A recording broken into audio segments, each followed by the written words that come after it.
Warahmatullahi wabarakatuh.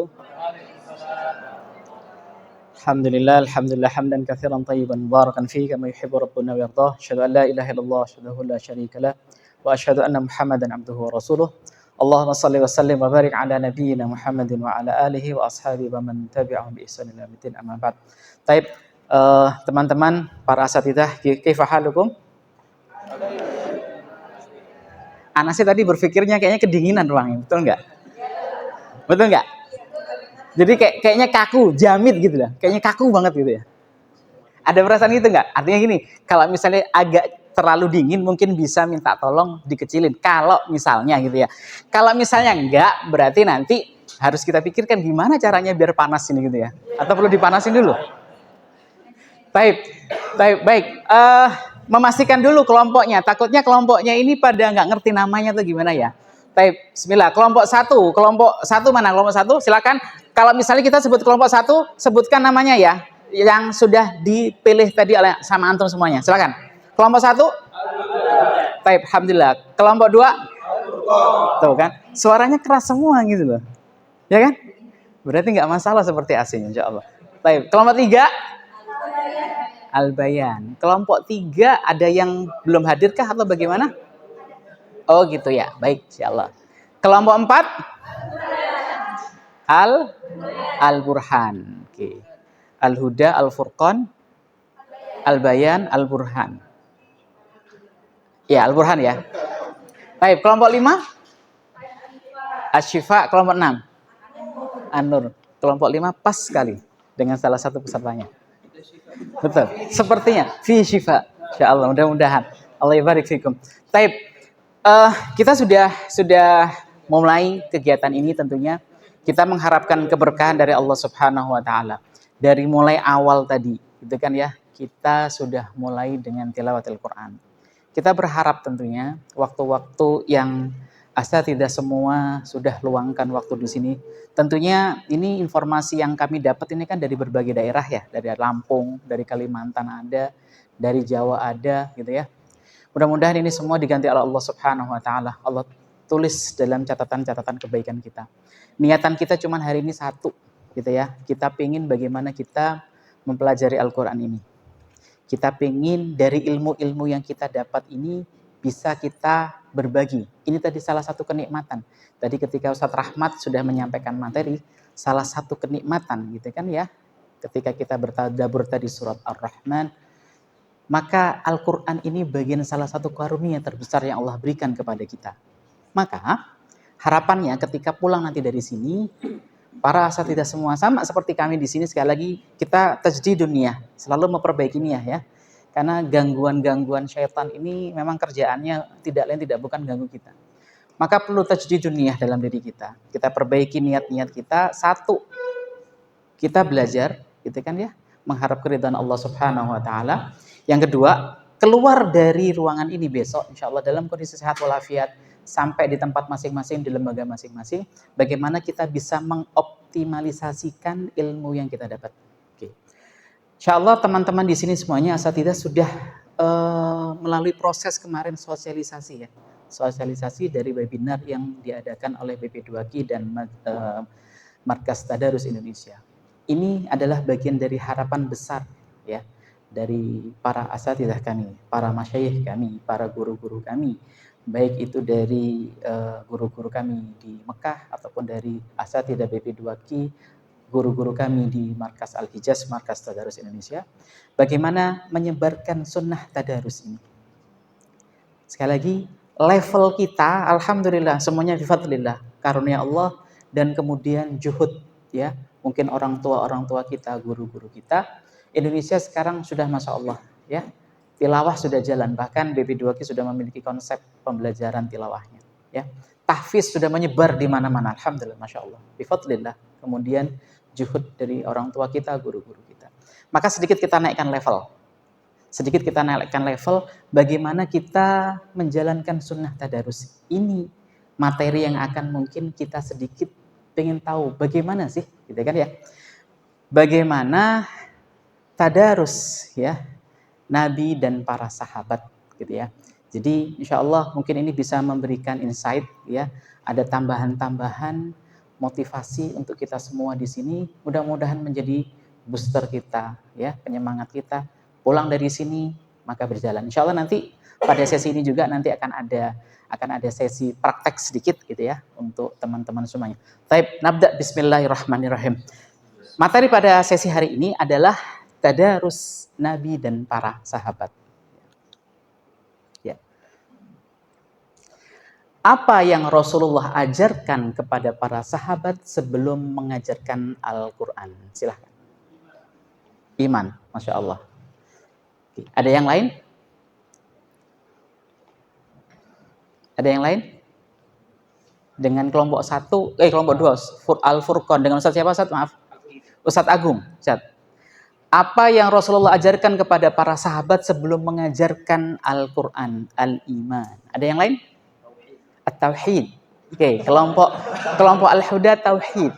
Al-Aqidah. Baik. Silakan. Surah Al-Mufassal. Ya, Mufassal berarti dari surat Qaf sampai surat An-Nas ya. Ya.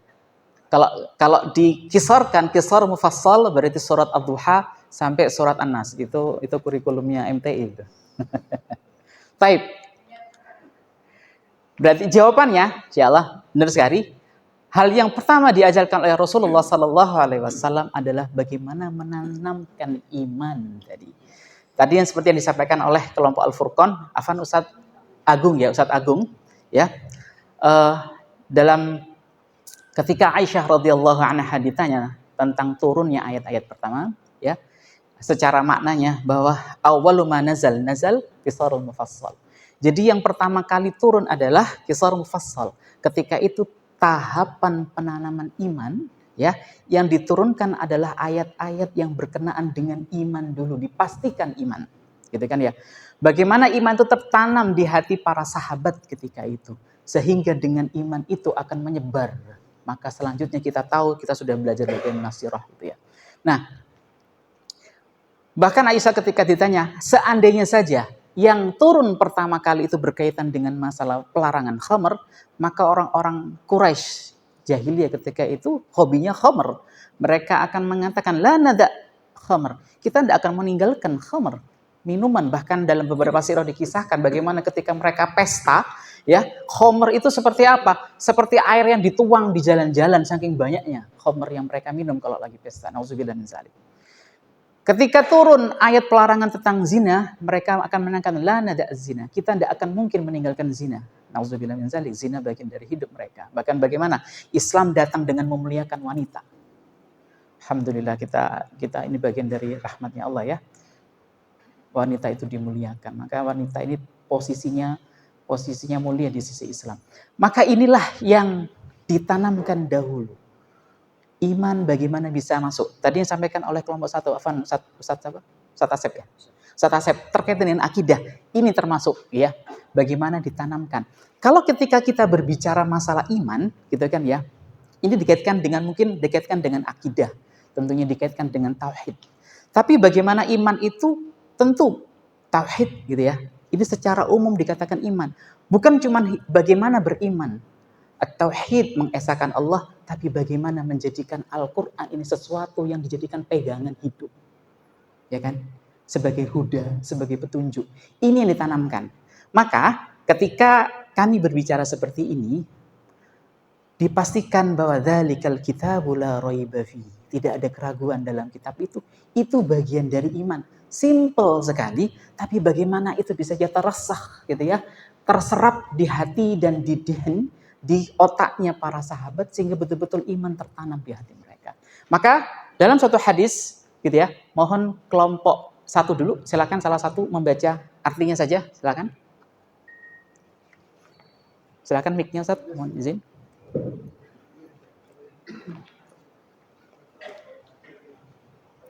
Tafadhal.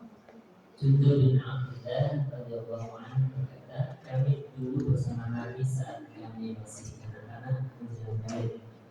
Kami mempelajari iman sebelum Al-Quran. Setelah itu barulah kami mempelajari isi Al-Quran.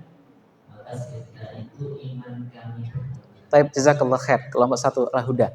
Taib, sekarang kita potong dari Jundub bin Abdillah radhiyallahu anhu berkata, kami dahulu bersama Nabi saat kami masih anak-anak menjelang balik. Tolong diskusikan pelajaran apa yang bisa kita ambil dari sini. Silakan. Dari potongan frase itu, dari potongan kalimat itu, sampai kami dulu bersama Nabi saat kami masih anak-anak menjelang balik. Silakan didiskusikan. Nanti kita tunjuk sekali lagi. Silakan didiskusikan dulu. Mohon interaktifnya sesama kelompoknya. Nanti kita tunjuk. Pelajaran apa yang bisa diambil dari frase ini? Kami dahulu bersama Nabi saat kami masih anak-anak menjelang balik.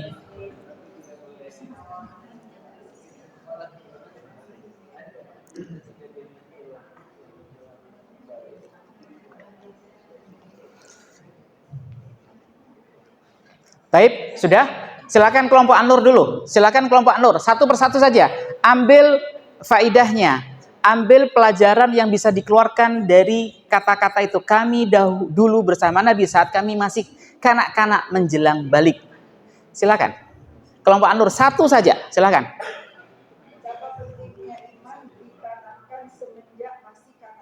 Masya Allah, betapa pentingnya iman itu ditanamkan semenjak masih kanak-kanak. Dari kata-kata apa?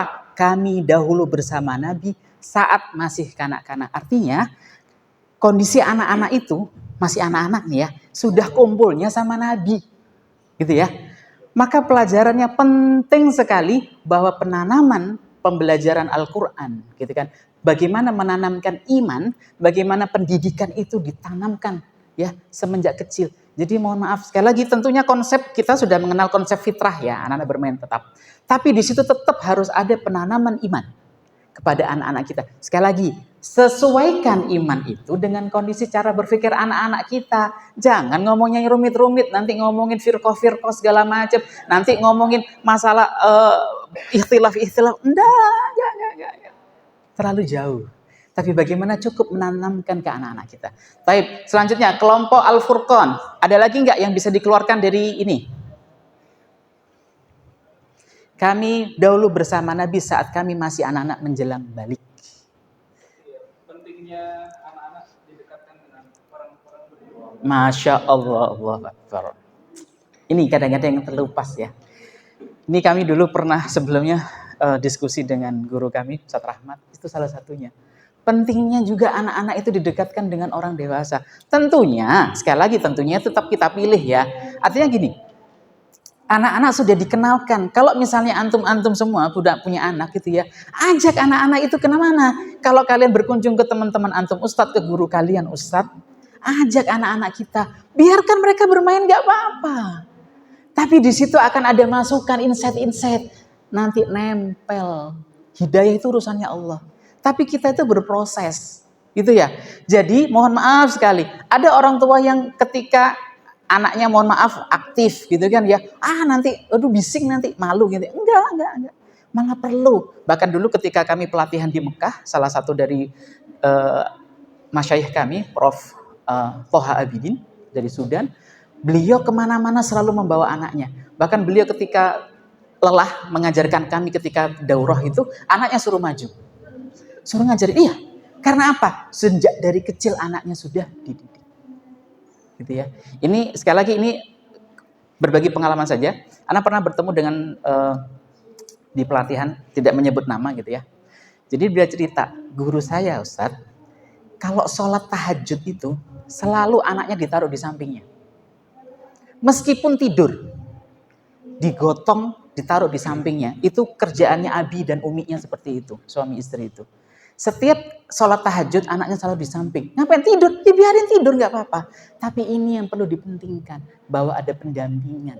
Ya, anak-anak didampingkan dengan orang-orang dewasa yang soleh tentunya, dengan kondisi fitrahnya mereka. Baik, barakallahu fiik. Selanjutnya, kami mempelajari iman sebelum Al-Quran. Silakan didiskusikan. Silakan didiskusikan. Yang kelompok nanti belum menjawab mungkin akan ada gilirannya. Kami mempelajari iman sebelum Al-Quran. Oke, baik. Lanjut. Dari kelompok mana? Silakan, mohon maaf, tidak kelihatan. Kelompok Al-Bayan, silakan kelompok Al-Bayan. Satu saja keluarkan pelajarannya.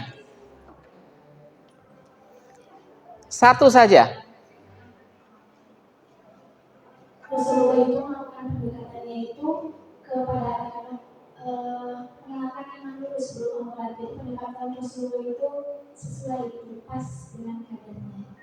Dalam arti keadaan anak-anak, ketika anak-anak sudah dikenalkan keimanan dahulu. Iya. Ya, baik. Barakallahu fiik. Lanjut, Al-Huda.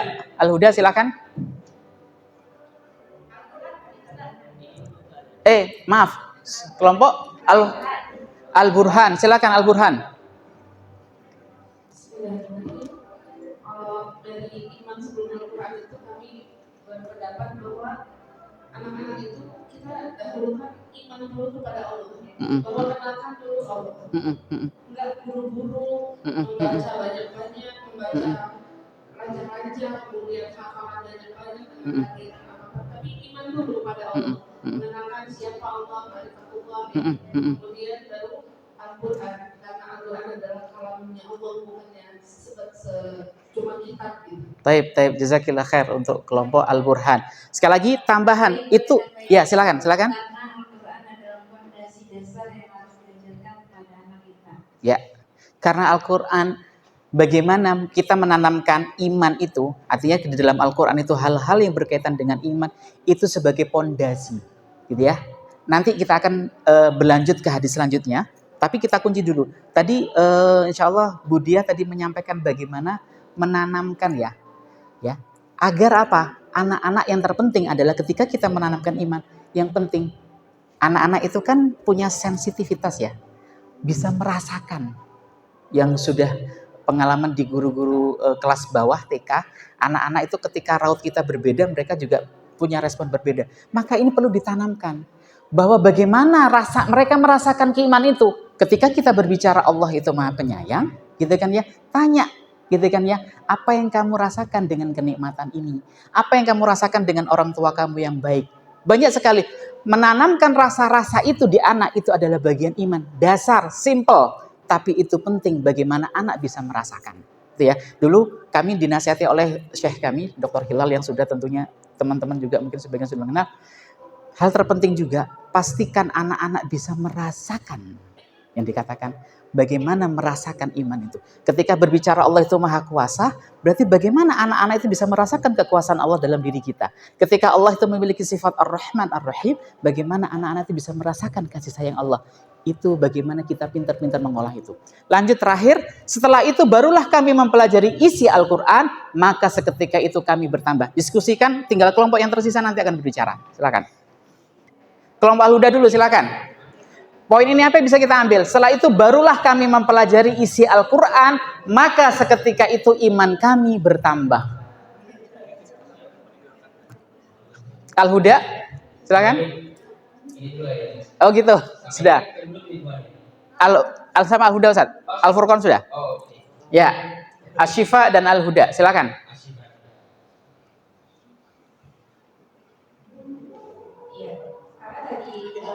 Sudah diajarkan iman dulu. Ketika membeli anak sudah balik dan diajarkan Al-Quran, maka perasaan-perasaan yang tadi diajarkan itu ada validitasnya gitu di dalam Al-Quran. Jadi sesuai gitu sama apa yang mereka rasakan selama ini.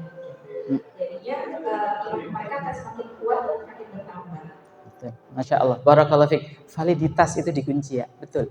Jadi ketika sudah ada iman, gitu kan ya, maka sekali lagi barulah kami mempelajari Al-Quran, mereka semakin bertambah iman.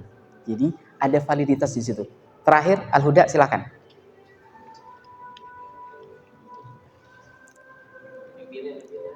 Ya, kalau mentok-mentoknya jubirnya lagi. Harapannya sih enggak ya. Sekali lagi harapannya semua berbicara. Tapi mentok-mentoknya jubirnya.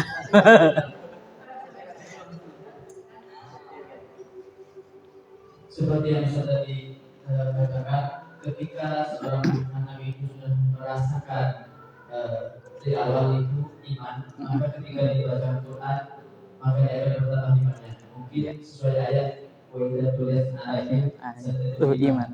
Masya Allah, barakallahu fiik. Betul sekali. Jadi kalau sudah iman dulu, kita belajar. Sama tadi terkait dengan kata-kata validitas ya, artinya bahasa yang era pendidikan sekarang gitu ya. Maka kalau sudah belajar, ada iman di dalamnya, ditambah kita mempelajarkan, automatically pasti imannya bertambah. Tadi yang disampaikan sama ustadznya, wa idza tuliyat alaihim ayatuhu zadatuhu imana. Maka semakin bertambah, itu sudah janji Allah. Ya, karena apa? Sudah ada pondasinya. Baik, kita lanjut ke hadis yang selanjutnya. Nah, di hadis ini adalah fenomena yang terjadi saat ini. Kelompok Al-Furqan, tolong dibaca Ustaz. Mohon, Ustaz, mic-nya Ustaz, biar semuanya bisa mendengar. Silakan, baca aja. Dari Ibnu Umar radhiyallahu anhu, kami hidup beberapa zaman. Pertama, zaman di mana seorang muslim dari kami diajarkan iman sebelum Al-Quran. Kemudian saat surat itu turun kepada Nabi, maka ia mempelajari halal dan haramnya dan hal-hal penting yang perlu diperhatikan dari ayat sebagaimana kalian mempelajari Al-Quran. Hasbuh, kafal Ustaz, cukup ya. Dari potongan ini sudah jelas ya. Ini Ibnu Abbas menceritakan. Ibnu Abbas ketika di masanya Rasulullah masih kecil. Lanjut gitu kan, ketika Rasulullah gitu ya meninggal, maka Ibnu Abbas menceritakan tentang kondisinya. Bagaimana di zaman itu, ya, artinya di zaman ketika Rasulullah, itu kami diajarkan iman sebelum Al-Quran. Kemudian saat surat itu turun kepada Nabi, maka ia mempelajari halal dan haramnya. Dan hal-hal penting yang perlu diperhatikan dari ayat sebagaimana kalian mempelajari Al-Quran. Oke. Selanjutnya, mohon izin dari grup kelompok Al-Bayan, silakan baca paragraf selanjutnya. Di zaman berikutnya, aku melihat seorang diajarkan Al-Quran. Ia pandai membacanya dari Al-Fatihah sampai Quran. Namun dia tidak paham apa yang diperintahkan dan dilarang dan hal penting dan perlu dilakukan. Di depannya seperti orang melempar rumah musuh. ya Allah. Stop. Ini kondisi kita. Betul tidak? Kita hidup di masa mana ini? Dari dua kondisi yang diceritakan oleh Ibnu Abbas, kita hidup di masa yang mana? Yang pertama atau kedua? Yang ketiga lebih parah kata Ustaz Jainuri. Bisa jadi. Ya. Lebih parah. Bisa dibayangkan nggak? Ketika Ibnu Umar ya sudah merasakan bagaimana dengan dua kondisinya, gitu kan ya, ketika di zamannya Rasulullah, ya, maka selanjut ke bawahnya, bahwa setelah Rasulullah meninggal, yang ada apa? Mereka mahir membacanya dari Al-Fatihah sampai khatam. Namun ia tidak paham apa yang diperintahkan dan dilarang. Dan hal-hal penting yang perlu diperhatikan. Maka disampaikan. Dilemparnya seperti orang melempar kurma busuk. Bisa dibayangkan nggak? Ngelempar kurma busuk berarti sesuatu yang tidak bermanfaat. Sesuatu yang ini harus dibuang. Apa? Kalau kurma yang enak, seger pasti dimakan. Betul nggak disimpan. Tapi ini kurma busuk. Na'udzubillah min zalik. Saya setuju dengan Ustaz Zainul. Bisa jadi lebih dalam kondisi sekarang kita. Na'udzubillah min dzalik. Baik. Maka ini yang kita takutkan dari jawabannya. Kenapa kita perlu kembali lagi? Bagaimana menanamkan iman dahulu? Tadi kuncinya terakhir tambahan dari guru kita bahwa pastikan target kita adalah menanamkan iman. Sekali lagi, kita bisa memahami, kita masuk dalam suatu sistem pendidikan, kurikulum pendidikan, ada target-target tentu sebagai bentuk pencapaian hasil. Tapi di sini pastikan juga gurunya harus bisa meniatkan bahwa bagaimana iman itu bisa nyampe ke anak-anak. Mohon izin sekali. Maaf, kami sama-sama mungkin ya. Saya juga mengalami jadi guru. Guru itu gimana caranya ketika kita di hari itu ada yang kita sampaikan bagaimana anak-anak itu bisa bertambah iman. Bagaimana menanamkan karakter-karakter keimanan.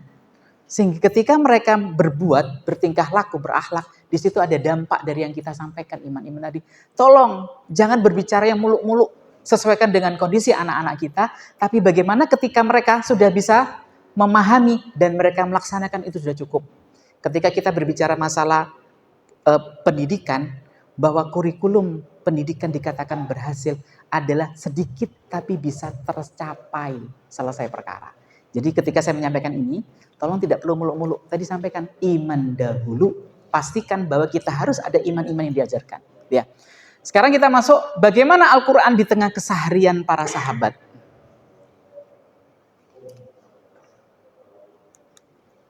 Baik. Mohon izinnya kelompok An-Nur ya. Al-Burhan, silakan dibaca. Kelompok Al-Burhan silakan dibaca. Bismillahirrahmanirrahim. Ibnu Mas'ud radhiyallahu anhu berkata, Rasulullah sallallahu alaihi wasallam memintaku, bacakan kepadaku Al-Qur'an. Aku pun berkata, apakah aku membacakannya untukmu sedangkan Al-Qur'an diturunkan kepadamu? Rasulullah sallallahu alaihi wasallam berkata, sesungguhnya aku suka mendengarnya dari orang lain, maka aku membacakan surah An-Nisa kepada beliau ketika aku sampai pada ayat fakaifa idza ji'na min kulli ummatin bisyahidin wa ji'na bika 'ala haula'i syahidan. Bagaimanakah keadaan setiap kaum apabila kami mendatangkan para rasul sebagai saksi dari tiap-tiap kaumnya dan kami mendatangkan Muhammad sebagai saksi atas kaum. Surah An-Nisa ayat 41. Beliau berkata, cukup. Saat itu aku melihat kedua mata beliau meneteskan air mata. Baik. Dari yang pertama ya, paragraf pertama. Dari Ibnu Mas'ud berkata sampai diturunkan kepadamu, gitu kan ya. Minta tolong didiskusikan pelajaran apa yang bisa diambil. Ibnu Mas'ud berkata, Rasulullah memintaku bacakan kepadaku Al-Quran. Aku pun berkata, apakah aku membacakan untukmu sedangkan Al-Quran diturunkan kepadamu? Aqra'u 'alaika wa 'alaika unzil, kata Ibnu Mas'ud. Tolong silakan didiskusikan. Pelajaran apa yang bisa diambil dari paragraf ini? Kelompok mana saya atau mulai dari kelompok mana? Boleh nanti kita urut aja hari ini, nggak apa-apa. Kita seling-seling.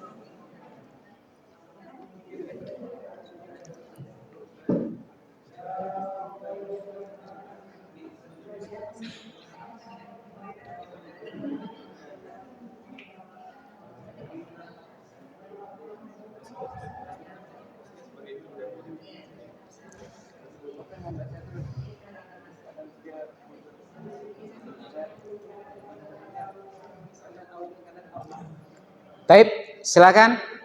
Saya urutkan aja ya. Saya urutkan dari kelompok 1, nanti selanjutnya kelompok yang selanjutnya, kelompok 2 dan selanjutnya. Kelompok Al-Huda, silakan. Satu saja pelajaran apa yang bisa diambil? Kelompok Al-Huda.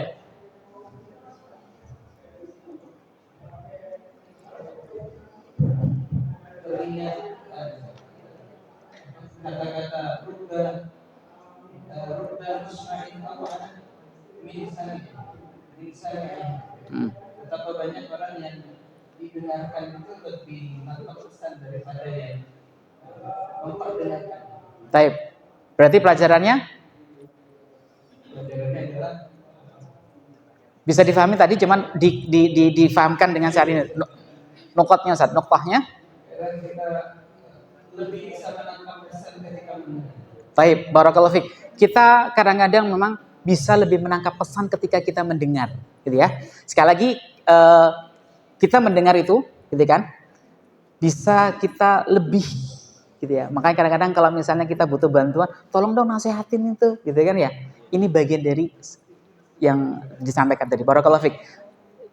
Kelompok 2, terakhir di paragraf ini, kira-kira apa yang bisa diambil? Kelompok 2. Ya. Dari kalimat ini kita bisa mengambil sedikit kesimpulan adanya keutamaan mendengarkan Al-Quran. Keutamaan mendengarkan Al-Quran. Dari seorang murid yang membacakan kepada gurunya. Tayyib, barakallahu fiik. Itu dari seorang murid. Di situ berarti menunjukkan Rasulullah apa? Keutamaan Al-Quran, mendengarkan, tayyib, hampir sama. Tapi salah satunya apa tadi? Bagaimana Rasulullah mendengarkan dari muridnya. Artinya apa? Rasulullah gengsi enggak? Gak ada gengsi. Maka kita pada posisi itu, di mana kita, di mana Rasulullah. Kita sebagai guru, kita kadang mohon izin sekali lagi. Kalau misalnya ada junior kita mungkin lebih, ya, lebih, bahkan ini ketika kita berbicara murid kita memiliki ilmu. Nah, maka kita perlu mendengarkan. Maka itulah butuhnya telinga. Apalagi sekali lagi guru-guru ya. Guru-guru harus peka. Ketika murid-murid kita ngomong, itu bukan berarti selalu mengadu, tapi ingin didengerin. Dengerin, kadang-kadang ada sesuatu yang bisa kita ambil. Ya kan? Ada poin-poin yang itu bisa menjadi apa? Feedback balik kebaikan untuk mereka. Rasulullah melakukan itu. Ini adalah salah satu bagaimana Rasulullah ingin mengajarkan kepada kita bahwa kita jangan gengsian ketika menerima sesuatu dari murid kita. Lanjut, Rasulullah berkata, sesungguhnya aku suka mendengarnya dari orang lain, maka aku membacakan surat An-Nisa kepada beliau. Oke, kalau lanjut ya, insya Allah ini mudah. Kelompok 3, kelompok Al-Bayan ya. Al-Burhan, maaf ya Allah lupa terus. Al-Burhan, silakan. Apa yang bisa diambil dari sini? Ya, maaf. 3 kelompok Al-Bayan, silakan. Nih, Rasulullah, sesungguhnya aku suka mendengar dari orang lain, maka aku membacakan surat An-Nisa kepada beliau, kata Ibnu Mas'ud.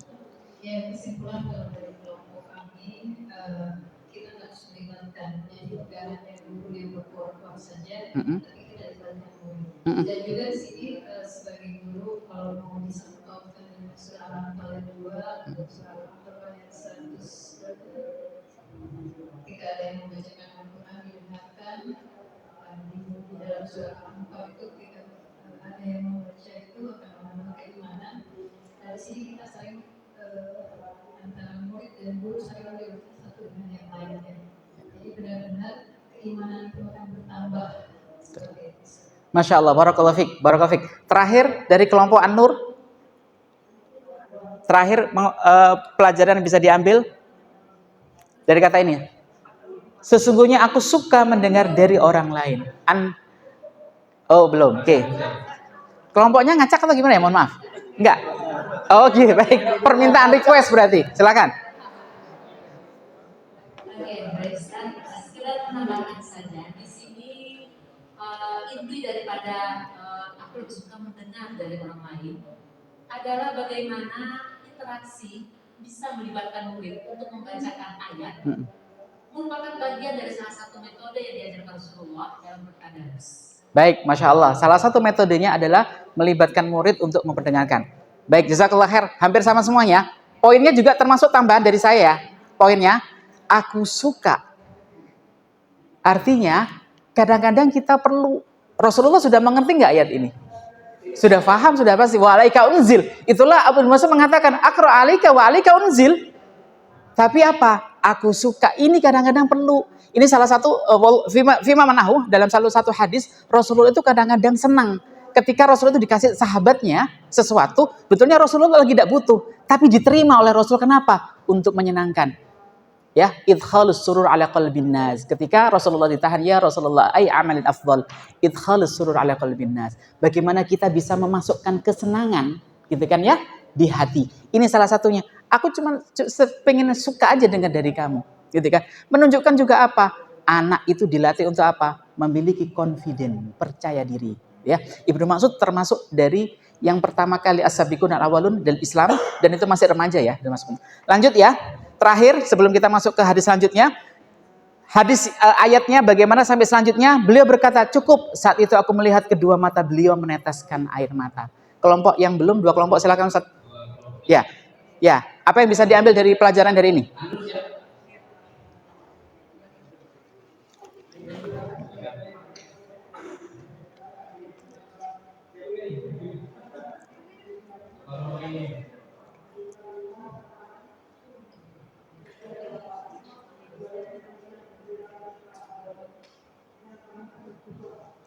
Silakan.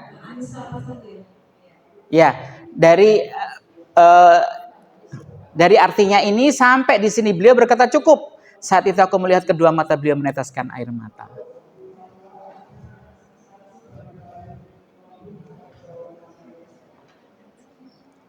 Mungkin bisa diambil dalam kondisinya, bisa jadi.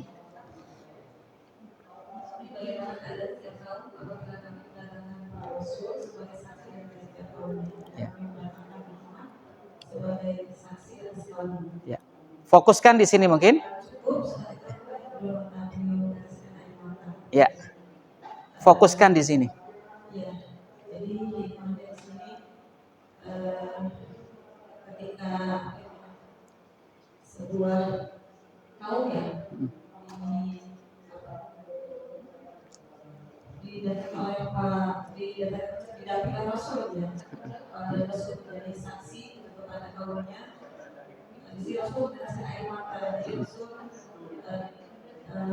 membayangkan bagaimana dia menjadi saksi atas segala perbuatan kaumnya. Ya.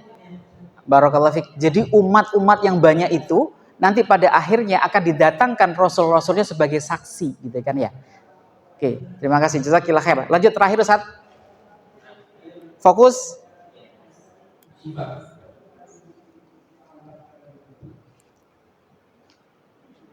Silakan.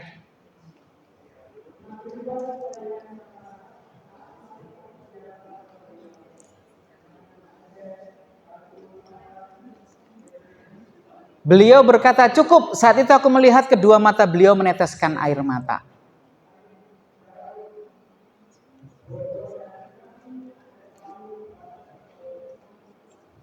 Mungkin bisa kita fahami bagaimana kondisi Rasulullah sampai meneteskan air mata ketika dibacakan ayat ini.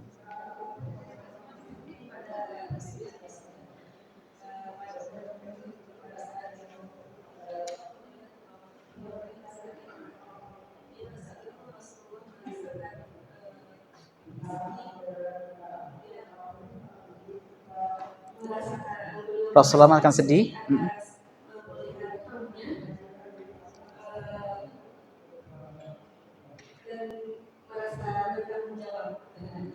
Baik. Kondisi sulit ya, Rasulullah sampai menangis ya. Bagaimana nanti Rasulullah menjadi saksi untuk umat-umatnya, gitu ya, yang dicintai. Yang Rasulullah ketika menangis ini respon dari apa? Dari ayat yang dibacakan, betul tidak? Rasulullah ketika menangis ini adalah respon dari ayatnya. Jadi ayat yang dibacakan oleh Ibnu Mas'ud tadi betul-betul menyentuh Rasulullah SAW sehingga Rasulullah mengatakan cukup sampai akhirnya menangis. Kita potong dulu sampai di sini, gitu ya. Maka ini bisa kita fahami bahwa ini adalah kesehariannya Rasulullah dengan para sahabat ya. Ketika Rasulullah tadi sebelumnya kita sudah bisa memahami bagaimana Rasulullah itu dengan anak-anak, gitu kan ya. Bagaimana Rasulullah dengan Ibnu Mas'ud, gitu ya. Yang itu notabene sebagai sahabatnya yang masih lebih kecil, junior, gitu ya. Kita tidak tahu memang majlis ini, tapi kemungkinan tidak dalam majlis seperti ini karena Rasulullah cuma minta, poinnya adalah bagaimana Rasulullah minta membacakan. Dengan membaca itu akhirnya apa? Rasulullah terenyuh. Yang menjadi pertanyaan, kita itu kadang-kadang kalau dengerin Al-Quran ada nggak dalam posisi seperti ini? Terenyuh gitu ya. Maka ini yang perlu kita biasakan.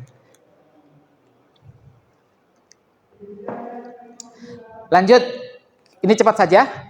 Nabi berkata kepada Ubay, sesungguhnya Allah memerintahkanku untuk membacakan Al-Quran kepadamu Ubay. Ubay berkata, apakah Allah menyebut namaku kepadamu ya Rasulullah? Rasulullah menjawab, ya Allah menyebut namamu kepadaku. Ubay pun ketika itu menangis terharu. Dalam kalau tadi Rasulullah meminta muridnya untuk membacakan, sekarang Rasulullah membacakan kepada muridnya. Tolong itu diambil pelajarannya. Kita nggak perlu diskusi karena waktu. Sekali lagi, poinnya adalah apa? Kalau tadi Rasulullah memperdengarkan dari muridnya, sekarang Rasulullah yang memperdengarkan. Artinya guru-gurunya ada ketikanya gak cuma pas pelajaran Al-Quran, gak pas pelajaran di majlis, gitu kan ya.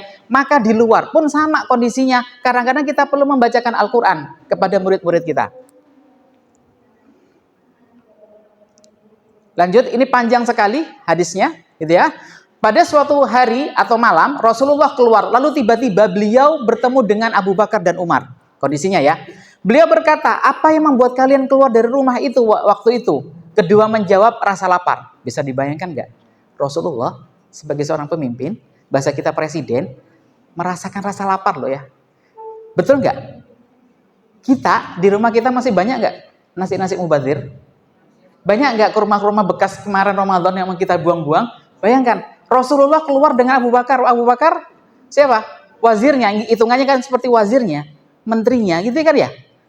Keduanya menjawab rasa lapar wahai Rasulullah. Beliau bersabda, demi Allah, yang membuatku keluar adalah yang juga membuat kalian keluar. Mari kita pergi, kata Rasulullah. Jadi Rasulullah sama-sama lapar. Akhirnya mereka bertiga ini bertemu dalam kondisi yang sama-sama lapar. Sekali lagi tolong bisa dirasakan bagaimana posisi Rasulullah sebagai seorang pemimpin, Nabi, ya.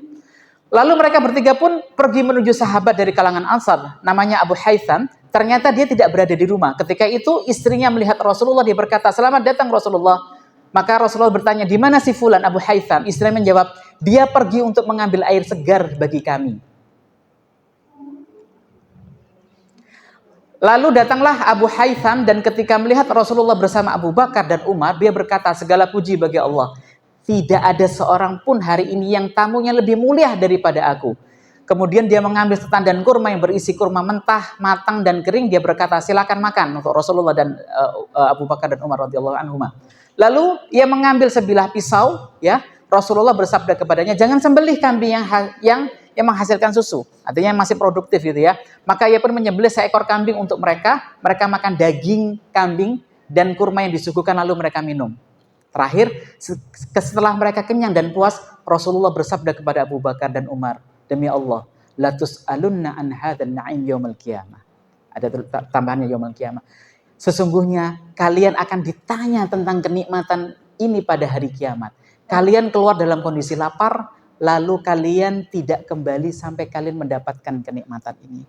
Pelajarannya banyak sekali, ya. Waktu kita terbatas, tapi penting satu hal yang terakhir, ketika Rasulullah selesai makan, Rasulullah mengingatkan, la tus'alunna an hadzal na'im yaumil qiyamah. Tolong mungkin salah satu kelompok saja, salah satunya, ini kaitannya dengan ayat apa ini? La tus'alunna an hadzal na'im yaumil qiyamah. Surat At-Takatsur ayat berapa Ustaz? Mohon dibaca Ustaz. Ya, la tus'alunna idzin anin na'im. Ini kita bisa pahami bagaimana ketika sudah makan enak yang tadinya lapar gitu ya, maka ada kurma yang bisa kita pilih dan segala macam gitu ya. Banyak pelajaran dari hadis ini bisa kita ambil sebetulnya. Tapi Rasulullah menutupnya dengan ini. Kalian itu akan dipertanyakan atas kenikmatan tadi. Kita di sini alhamdulillah ada minuman. Kita di sini bisa belajar Al-Qur'an, difasilitasi semuanya. Maka ini akan dipertanyakan nanti. Apa yang akan kita berikan nanti untuk umat? Apa yang kita berikan untuk anak-anak kita? Maka ini akan menjadi pertanyaan. Maka sekali lagi banyak pelajaran yang bisa diambil dari hadis ini dan cerita ini gitu ya. Maka ini adalah keseharian Rasulullah. Terakhir mungkin bisa diambilkan poinnya enggak? Rasulullah ngomong ini dalam kondisi apa? Kenyang. Momennya lagi kenyang. Artinya banyak sekali dari hadis-hadis ketika Rasulullah SAW dalam momen-momen tertentu pasti yang dibaca adalah ayat, pasti yang dibaca adalah ayat, pasti ada yang dibaca. Banyak sekali hadis yang menceritakan tentang ini karena waktu terbatas. Lanjut hadis selanjutnya. Ini Abu Hurairah. Kondisinya aku pernah saking laparnya, aku mengikat perutku dengan batu. Sungguh aku meminta seseorang membacakan satu ayat kepadaku, padahal aku sendiri hafal ayat itu, supaya dia mengajakku ke rumah dan memberiku makan. Ya, Abu Hurairah saking laparnya, gitu ya, sampai dalam versi yang lain, riwayat yang lain sampai membungkuk-bungkuk saking laparnya, diganjel batu, gitu ya. Karena saking laparnya, maka minta seseorang, di sini ceritakan minta kepada Umar radhiyallahu anhu, terakhir Rasulullah, supaya dia membacakan satu ayat kepadaku. Tujuannya apa? Tujuannya supaya dia mengajakku ke rumahnya dan beriku makan. Padahal aku sendiri hafal ayat itu. Abu Hurairah itu sudah hafal ayatnya. Cuma nanya, bacakan dong ayat ini. Harapannya apa? Biar diajak makan. Pelajarannya, sekali lagi banyak pelajaran. Tapi pelajarannya apa? Ya, bayangkan bagaimana kondisi Al-Quran di tengah-tengah para sahabat. Dalam urusan ini pun mereka masih memikir Al-Quran yang dijadikan bahan. Al-Quran dijadikan bahan. Abu Hurairah sudah hafal ya. Tapi ini sengaja, bacakan dong ayat ini, bacakan. Harapannya apa? Biar bisa diajak ke rumahnya, dikasih makan. Artinya nggak canggung. Al-Quran ini dalam keseharian para sahabat ini yang terjadi. Bahkan dalam urusan untuk masalah lapar-lapar.